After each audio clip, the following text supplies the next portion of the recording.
ආයුබෝවන් දොලපතාල හැමෝටම පොතේ අද අපිට කතා කරන්න තියෙන 11 වසරේ පළවෙනි පාඩමේ කියන්නේ ජීවී පඩක පාඩමේ අභ්‍යාස ටික තමයි අද කතා කරන්න තියෙන්නේ. ලොකු අභ්‍යාසයක් නෙමෙයි පොඩි අභ්‍යාසයක් තියෙන්නේ. හරි. එහෙනම් අපි ඒක බලමු. ඔයාලගේ අභ්‍යාසයේ පළවෙනි ප්‍රශ්නේ විදිහට කියන්නේ පොතේ නිවැරදි පිළිතුර යටින් ඉරක් අඳින්න කියලා නේද? ඒකේ කියනවා පළවෙනි ප්‍රශ්නේ විදිහට පහත දැක්වෙන සෛල අතරින් අජීවී සෛල වර්ගයේ කුමක්ද කියලා අහනවා නේද? සෛල බෙදෙනවා ප්‍රධාන කොටස් දෙකකට ජීවී සෛලයි අජීවී සෛල. මේකේ බලන්න දීලා තියෙන්නේ මොනවද කියලා? තන්තු සෛල තියෙනවා, මෘදුස්තර සෛල තියෙනවා, ස්ථල කෝණාස්තර තියෙනවා, අනිත් එක පෙනීර නල සෛල තියෙනවා නේද? තන්තු සෛල, ස්ථල කෝණාස්තර සෛල, මෘදුස්තර සෛල කියලා ප්‍රධාන කොටස් තුනකට බෙදුණා. එතකොට මේ පෙනේර සෛල කොහෙද තිබ්බේ? පෙනේර සෛල, සහචර සෛල මේවා තිබ්බේ ෆ්ලෝයම පඩකේ නේද? පෙනේර සෛල ඒ වගේම සහචර සෛල මේවා තිබ්බේ ෆ්ලෝයම පඩකේ. එතකොට මේ ෆ්ලෝයම පඩකේ තිබ්බ කොයි සෛල වර්ගයේ විතරද අජීවී උනේ?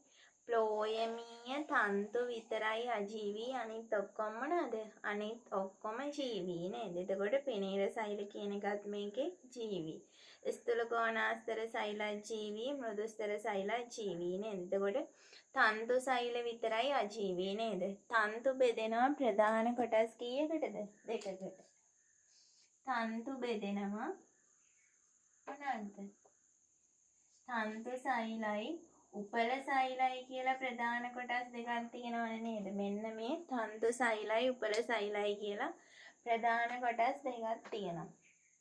එතකොට උපල සෛල මොනවාද? පෙයාස්වල. එතකොට පේරවල වගේ දේවල් වලත් මේ උපල සෛල හම්බුණා, තන්තු සෛලත් හම්බුණා. මේවා අජීවී වෙන්න හේතුව තමයි මේ වගේ මොනවාද? කෙඳි බවට පත් වෙච්ච ව්‍යුහ තමයි තියෙන්නේ නේද? එතකොට මේකට උත්තරේ පළවෙනි එක. ඊට පස්සේ දෙවෙනි එකේ කියනවා සංකීර්ණ පටක වර්ගයේ කුමක්ද? පටක බෙදෙනා ප්‍රධාන කොටස් දෙකකට සරල පටකයි සංකීර්ණ පටකයි නේද? සංකීර්ණ පටක ප්‍රධාන කොටස් දෙකක් තියෙනවා. ඒ තමයි මොනවාද? ශෛලම පටකයයි ෆ්ලෝයම පටකයයි නේද? එතකොට මෘදුස්තර සෛල, දෘಢස්තර සෛල, ස්ථූල කෝණාස්තර සෛල කියන මේ තුනම මොනවාද? සරල පටක. ශෛලම් පටකයයි ෆ්ලෝයම් පටකයයි තමයි සංකීර්ණ පටක විදිහට තියෙන්නේ. උත්තරේ දෙවෙනි එක. පළවෙනි එකට 1, දෙවෙනි එකට 2.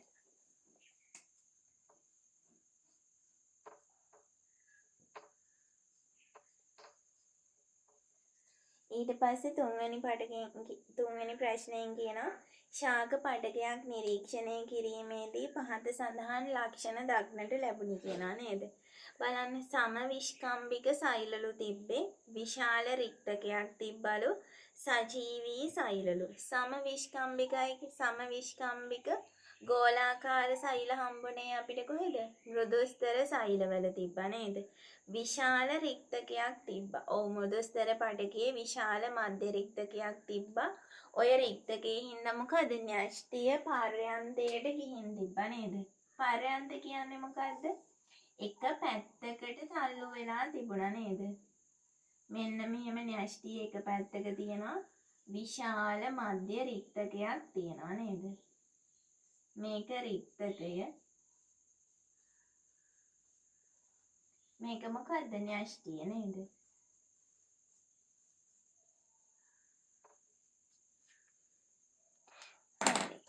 ඊට පස්සේ විශාල සජීවී සෛල, මෘදුස්තර සෛලයි ස්ථූල කෝණාස්තර සෛලයි දෙකම සජීවී සෛල නේද? අජීවී උනේ තන්තු සෛල නේද? එතකොට මේකට උත්තරේ තමයි මෘදුස්තර පඩකේ කියන්නේ 3ට 4.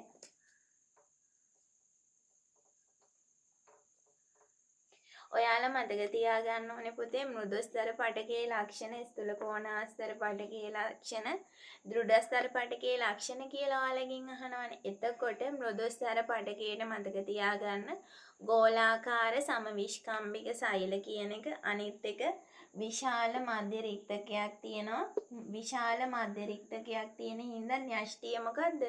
පර්යන්තයට ගමන් කරලා තියෙනවා. එතකොට පුතේ සත්ත්ව සෛල වලට සෛල බිත්තියක් තියෙනවද? නැහැ. සත්ත්ව සෛල වලට සෛල බිත්තියක් නැහැ. එතකොට මේ සෛලයේ ආවරණය වෙලා තියෙන්නේ මොකෙන්ද වටේ? සෛල ප්ලාස්ම පටලය නේද? ශාක සෛල වලට විතරයි සෛල බිත්තියක් තියෙන්නේ. හතරවෙනි ප්‍රශ්නෙන් කියනවා පේශි පටකය ගැන නේද කතා කරන්නේ. කංකාල පේශී තන්තුවක් සම්බන්ධයෙන් නිවැරදි ප්‍රකාශය තෝරන්න කියලා. ප්‍රධාන පටක වර්ග තුනක් ප්‍රධාන පේශි පටක වර්ග තුනක් තියෙනවා. සිනිඳු පේශී, කංකාල පේශී, අනිත් එක මොකද්ද? හෘද පේශී නේද? හෘද පේශී අපිට කොහෙද විතරද හම්බෙන්නේ? හෘදේ විතරයි හෘද පේශී තියෙන්නේ නේද? එතකොට කංකාල පේශී කොහෙද? ඉච්ඡානුග චලන දක්වන තැන්වල තියෙනවා නේද? මොනවාද පුතේ ඉච්ඡානුග චලන කියන්නේ? හිතා මතා පාලනය කරන්න පුළුවන් චලන තමයි ඉච්ඡානුග ක්‍රියා කියන්නේ නේද? එතකොට අපේ අත්වල මාංශ පේශීන් වල, කකුල් වල, කම්බුල් වල, එතකොට බෙල්ලේ ඔය වගේ තැන්වල තියෙනවා මොනවාද? කංකාල පේශී නේද? එතකොට සිනිඳු පේශී කොහෙද තියෙන්නේ? සිනිඳු පේශී අනිච්ඡානුග චලන දක්වන්නේ නේද? ඒ කියන්නේ ආමාශයේ, ගර්භාශයේ, එතකොට මුත්‍රාශයේ වගේ තැන්වල සිනිඳු පේශි හම්බෙනවා. හරි. දැන් අපිට අහන්නේ කංකාල පේශි කියන්නේ නේද? කංකාල පේශි තන්තුවක් සම්බන්ධව නිවැරදි එක. තර්කු රූපී හැඩයක් තියෙනවා. තර්කු රූපී හැඩයක් කියන්නේ මෙන්න මෙහෙම අර මාළු වගේ අනාකූල හැඩය වගේ එකනේ. තර්කු රූපී හැඩයක් තිබ්බේ කාටද?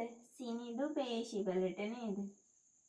සිනිඳු පේශි වලට තමයි පුතේ තර්කු රූපී හැඩයක් තිබ්බේ. එතකොට ඒක ගැලපෙන්නේ. ඊට පස්සේ විලේක දරයි. විලේක කියන්නේ මොකද්ද? මෙන්න මෙහෙම බටයක් තියෙනවා නම් මේකේ මෙන්න මෙහෙම තියෙන ඒවටනේ අපි හරස් විලේක කිව්වේ. හරස් විලේක දෙන්නෙක් ගාව තිබ්බා. කංකාල පේශි ගාවක් තිබ්බා. හෘද පේශි ගාවක් තිබ්බා නේද? ඊට පස්සේ කියනවා ඒක න්‍යෂ්ටික වේ. නෑ නේද? කංකාල පේශී බහු න්‍යෂ්ටිකයිනේ. ඒක න්‍යෂ්ටික උනේ සිනිඳු පේශී, හෘද පේශී විතරයි නේද? කිසි විටක විඩාවටපත් නොවේ. ඉච්ඡානුග චලන දක්වන දේවල් මොනවාද? විඩාවටපත් වෙනවා නේද? විඩාවටපත් වුනේ නැත්නම් අපිට දවස් 30ෙම වැඩ කරන්න පුළුවන් වෙන්න බෑ නේද? එහෙම බෑනේ.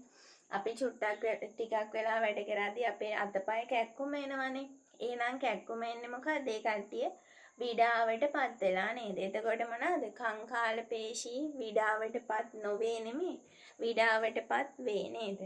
එතකොට මේකේ හරි උත්තරේ විලේක දරයි කියන එක විතරයි. හරි. මේක කතා කරපු හින්දා කියන්න අන්තරස්ථාපිත මඩල තිබ්බේ කාගාවද? පුතේ අන්තරස්ථාපිත මඩල තිබ්බේ හෘද පේශී ගාව නේද? හෘද පේශි වල තමයි අන්තරස්ථාපිත මඩල තිබ්බේ. එතකොට හෘද පේශී කොහොමද තිබ්බේ?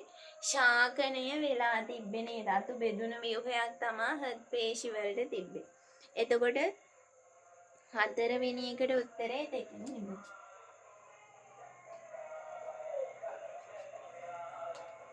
පස්වෙනි ප්‍රශ්නේ කියනවා ශිෂ්‍යයෙක් සත්ත්ව පටකයක් ආලෝක අන්වීක්ෂයෙන් පරීක්ෂා කිරීමේදී පාදස්ත පටලයක් මත පිහිටා තිබෙන බව නිරීක්ෂණය කරාලු නේද? සත්ත්ව පටකයක් නිරීක්ෂණය කරපුවාම එයා මොකද්ද? පාදස්ත පටලයක් මත තිබ්බා කියලා කියනවා. පාදස්ත පටලයට අපි තව කියන නමක් තමයි මොකද්ද? ධාරණු පටලය නේද? පාදස්ත පටලේ හිමත් නැත්තම් ධාරණු පටලය. මෙන්න මෙහෙම ධාරණු පටලයක් මත තමයි සෛල ටික තිබිලා තියෙන්නේ. මෙයාට තමයි අපි කියන්නේ ධාරණු පටලේ හිමත් නැත්තම් පාදස්ත පටලේ කියලා.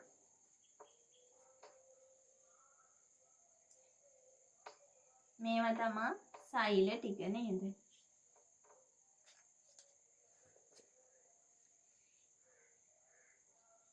එම පඩකේ විය හැක්කේ පහත සඳහන් ඒවායින් කුමක්ද කියලා අහනව නේද? අපිච්ඡද පඩකයේ තියෙනවා, සම්බන්ධක පඩකයේ තියෙනවා, පේශි පඩකයේ තියෙනවා, ස්නායු පඩකයේ තියෙනවා. අපිච්ඡද පඩකයේ තියෙනවා නේද පුතේ දරණු පටලයක්. දරණු පටලයක් මත සෛල පිහිටලා තියෙන්නේ අපිච්ඡද පඩකවල. ඇයි මේ දරණු පටලයක් මත සෛල පිහිටලා තියෙන්නේ? අපේ හැමෙත් තියෙන්නේ අපිච්ඡද පඩකනේ නේද? එහෙනම් ඔන්න ඔය හැමේ උඩම ස්තරයේ රුධිර සැපයුමක් තියෙනවද නැහැ? අජීවී තුනී සෛලනේ තියෙන්නේ, තුනී සෛල ස්තර තියෙන්නේ. එතකොට අපේ සමේ සෛල ස්තර ගණනාවක් තියෙනවනේ.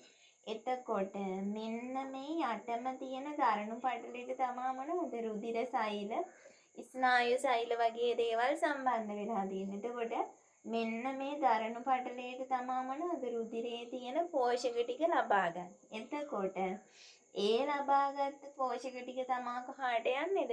දරණු පටලය හරහා අපිච්ඡද පටකයට යන්නේ. අපිච්ඡද පටකයේ පෝෂණය ලබා ගන්නෙ මොකෙන්ද? දරණු පටලයෙන්. ඔයාලගෙන් ඕලෙවල් වලට MCQ ඔය වගේ කරකවල අහන්න පුළුවන්. දරණු පටලය උදව් වෙනව මොනවද? අපිච්ඡද පටකයේ තියෙන සෛල පෝෂණය කරන්න. සෛලවල තියෙන අපද්‍රව්‍ය ටික ආයේ රුධිර සෛලවලට ගිහිල්ලා ශිරා පද්ධතිය හරහා යනවා. ඊට පස්සේ ධමනි හරහා ආපු පිරිසිදු රුධිරයේ දරණු පටලයට ගිහිල්ලා ඊට පස්සේ ආයේ කොහාට යනවද? අපිච්ඡද සෛලවලට පෝෂණය ලබා දෙනවා. එතකොට පස්වෙනි එකට උත්තරේ පළවෙනි එක.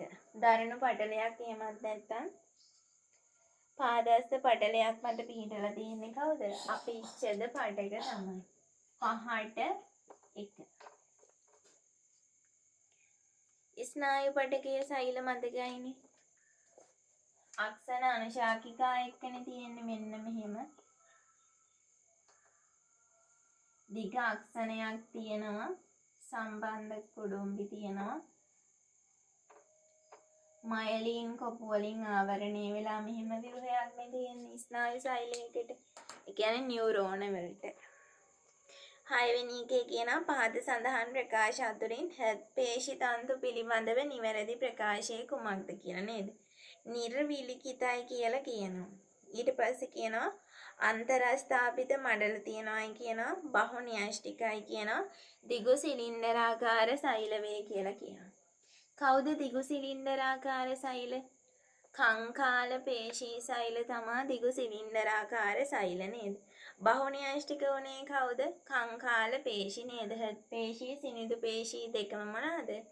ඒක සෛලිකයි. නිර්විලිකිත ඒ කියන්නේ හරස් විලේක නැහැලු නෑ. හරස් විලේක තිබ්බා නේද? පේශි වල හරස් විලේකක් තිබ්බා. හරස් විලේක අතර අන්තරස්ථාපිත මඩලක් තිබ්බා නේද? එතකොට මේකේ හරි උත්තරේ තමයි අන්තරස්ථාපිත මඩල දරයි කියන එක. හෘත්පේශි වල මතක තියාගන්න පුතේ ශාකනය වෙලා ලොකුවට පෙවුනට ඒක න්‍යෂ්ටික සෛලයක් තියෙන්නේ. බහුන්‍යෂ්ටික නෙමෙයි. එතකොට 6 වෙනි එකට උත්තරේ 2. ඊට පස්සේ දෙවෙනි ප්‍රශ්නෙන් කියනවා විභාජක පටක හා අස්ථිර පටක අතර වෙනස්කම් දෙකක් ලියන්න කියලා නේද? විභාජක පටකවල ලක්ෂණ මොනවාද? ස්ථිර පටකවල ලක්ෂණ. විභාජක පටක කියන්නේ මොනවද? විභාජනය වෙලා නව සෛල ඇති කිරීමේ හැකියාව තියෙන කෙනෙක් නේද?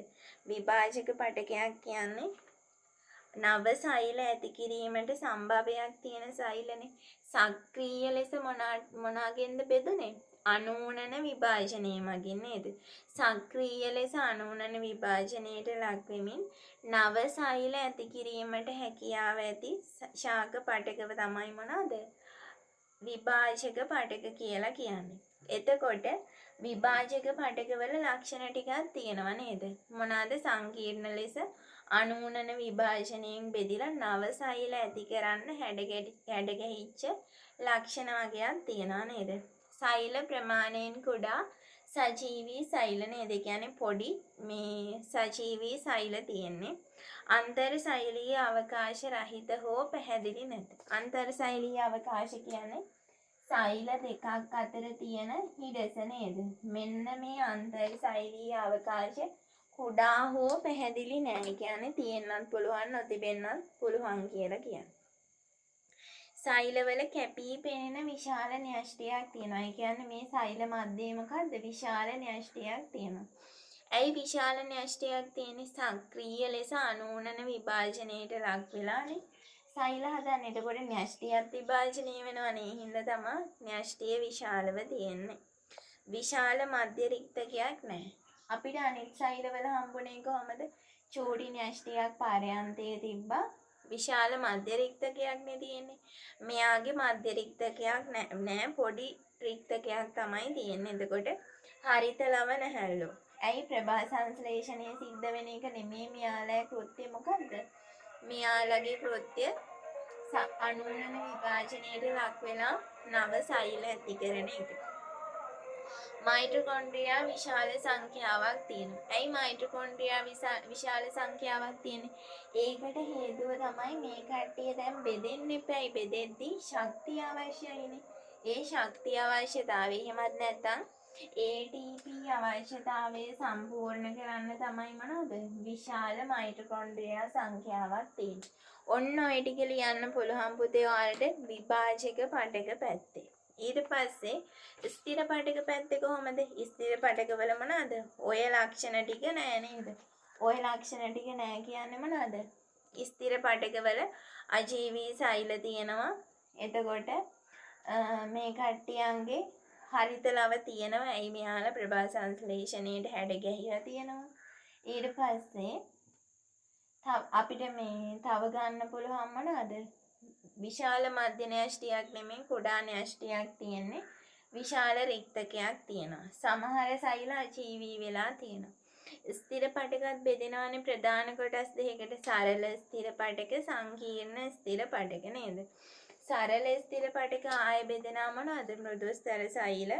ඊට පස්සේ ස්ථූල කෝණාස්තර සෛල, දෘಢස්තර සෛල. සංකීර්ණ ස්ථිර පටක බෙදෙනා ශෛලම් පටකය, ප්ලෝයම පටකයේ විදිහට. එතකොට මේ වගේ අජීවී සෛලත් හම්බුණානේ නේද? සරල ස්ථිර පටකවල තියෙන දෘಢස්තර සෛල අජීවී. එතකොට ශෛලම පටකයේ තියෙන ශෛලම වාහිනී වාහකාභ ඊට පස්සේ ශෛලමීය තන්තු. ඔය තුනම අජීවී. ඊට පස්සේ ප්ලෝයම් පටකයේ තියෙන ප්ලෝයමීය තන්තු අජීවී නේද? එතකොට ඔය ටික ලියන්න පුළුවන්. අජීවී සෛල තියනවා කියන එක ලියන්න පුළුවන්. කුඩා න්‍යෂ්ටියක් තියෙනවායි කියලා ලියන්න පුළුවන්. එතකොට තව ලියන්න පුළුවන් මයිටොකොන්ඩ්‍රියා තියෙන්න හෝ නොතිබෙන්න පුළුවන්. අපි මේ විභාජක පටකවල ලියුව දේවල් වල අනිත් පැත්ත මේක ලියන්න පුළුවන්. ඊට පස්සේ අපිට තුන්වෙනි ප්‍රශ්නෙන් කියනවා පහත සඳහන් රූප සටහන වලින් දැක්වෙන පටක වර්ග නම් කරන්න කියලා නේද? A B C කියලා පටක වර්ග තුනක් තියෙනවා නේද? A වලින් දීලා තියෙන එකේ ලක්ෂණ බලන්නකෝ. මේකේ විශාල නිල් පාට අවකාශයක් තියෙනවා. ඊට පස්සේ වටේට සෛල තියෙනවා. ඊට පස්සේ තැන් වලින් වෙනත් සෛල වර්ගයක් තියෙනවා නේද? මේක ගන්න පුළුවන් පුතේ මොකක් විදිහටද? මේක ගන්න පුළුවන් අපිට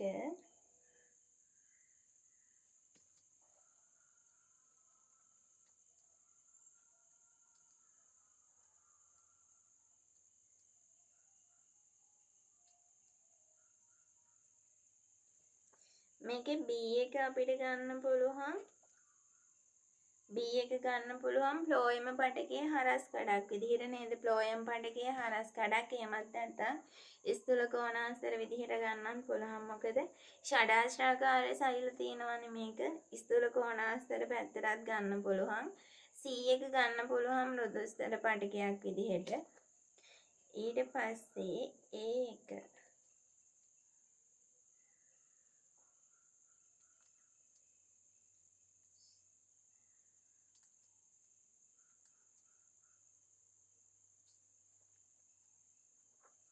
අපිට ඒක ගන්න පුළුවන්.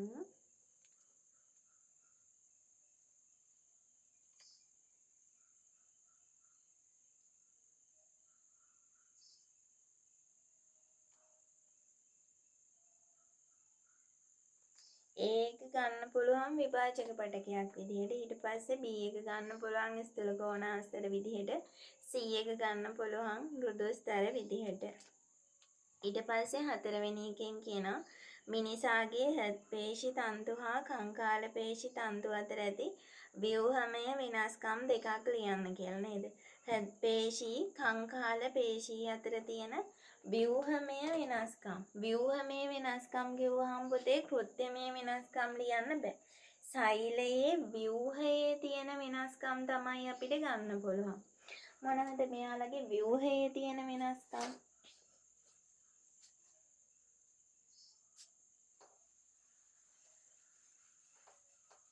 කංකාල පේශි තන්තු වලයි හෘද පේශි තන්තු වලයි තියෙන ව්‍යුහමය වෙනස්කම්. සෛලවල තියෙන වෙනස්කම්නේ. කංකාල පේශි මොකද්ද? දිගු සිලින්ඩරාකාරයි බහු න්‍යෂ්ටික සෛල තියෙන්නේ නේද? දිගු සිලින්ඩරාකාරයි බහු න්‍යෂ්ටිකයි. එතකොට හෘද පේශි කොහමද? හෘද පේශි ශාකනය වෙලා තියෙනවා ඒක න්‍යෂ්ටිකයි නේද? ඔය දෙක ගන්න පුළුවන්. කංකාල පේශී බහු න්‍යෂ්ටිකයි හෘද පේශී ඒක න්‍යෂ්ටිකයි. එතකොට කංකාල පේශී දිගු සිලින්ඩරාකාර සෛල හෘද පේශී මොකක් වෙලාද? ශාකනය වෙලා තියෙනවයි කියලා ගන්න පුළුවන්. කෘත්‍යමය වෙනස්කම් ලියන්න බෑ. ඒ කියන්නේ මෙයා අනිච්ඡානුගයි මෙයා අනිච්ඡානුගයි ඒවා ලියන්න බෑ. ඊට පස්සේ පස්වෙනි එකේ කියනවා පහත සඳහන් රූප සටහන් වල දැක්වෙන සත්ව පටක හඳුනාගෙන ඒවා නම් කරන්න කියලා. ඒවල දීලා තියෙනවා දරණු පටලයක් මත පිහිටලා තියෙන අපිච්ඡද පටකයක් නේද? ඊට පස්සේ B එකෙන් කියලා තියෙන්නේ මොකද්ද? නියුරෝනයක් දීලා තියෙනවා නේද? ඊට පස්සේ C එකෙන් මොකද්ද? ශාකනය වෙලා තියෙන හෘද පේශී තන්තු සෛලයක් තමයි දීලා තියෙන්නේ නේද? A වලින් අපිච්ඡද පටකයක් දීලා තියෙනවා. B වලින් නියුරෝනයක් දීලා තියෙනවා. C වලින් හෘද පේශී පටකය දීලා තියෙනවා. හරි පුතේ මේ ටික තමයි ඔයාලගේ පටක පාඩමෙන් ජීවී පටක පාඩමේ අභ්‍යාසය කතා කරන්න තියෙන්නේ. ඔයාලා මේ පාඩම හොඳට කියවලා කලින් අභ්‍යාස කරලා වීඩියෝ එක බලන්න නැත්නම් තේරුමක් නැහැනේ. මේ පාඩමත් O level වල MCQ වලට ගොඩක් මේ ඉලක්ක වෙන පාඩමක්. සමහර ව්‍යුහගත ප්‍රශ්නත් මේකෙන් අහනවා. ඒ හින්දා පුතේ මේ පාඩම හොඳට පුළුවන් කරගන්න. හරි. ඔයාලා channel එක subscribe කරන්න. ඒ වගේම ඔයාලගේ යාළුවෝ අතරත් වීඩියෝ එක බෙදා ගන්න. ආයිබෝවන්.